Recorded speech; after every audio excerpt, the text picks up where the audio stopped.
So it is flat-out nonsense to suggest that this country was built on anything other than an understanding of Judeo-Christian principles and precepts that give us the moral foundation that allows free market enterprise and the primacy of the individual in our political system, not the primacy of the state. Well, search in vain through the First Amendment of the Constitution to find any such reference. So you could, why don't you try checking out Thomas Jefferson's version of the New Testament, for example, where he cuts out all references to the divinity of Jesus. Christopher, let me just say to you that in the Declaration of Independence, you made reference to it. It says we hold these truths to be self-evident. So we don't have to be the erudite that you are to understand a basic precept that our country is built on a set of universal truths, that all of us are created equal, that we're endowed by our Creator, that our rights, our human rights, don't come from government. They come from our Creator. You're being very stubborn. This does not say Christian. At any point, it doesn't even imply it.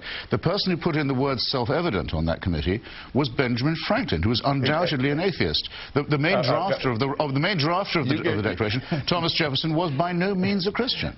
George Washington wouldn't take communion. It's all true. Let me just ask you, Christopher, you think that the founders and the Pilgrims were not Christians?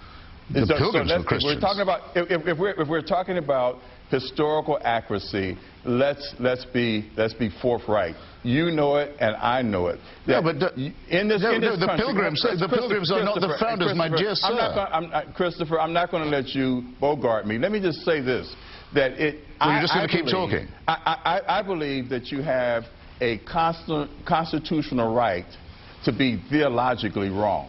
And I will defend. I don't require your permission. I don't require your permission. I will defend your right to be theologically. I will defend your right to be theologically wrong.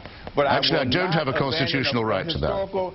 I will not abandon a historical fact, and that is that this country is built on a moral foundation that is framed by Judeo-Christian principles. Mr. Black, the Pilgrims and the founders just are not the same. The Spanish arrivals also were Christian, although they were Catholic.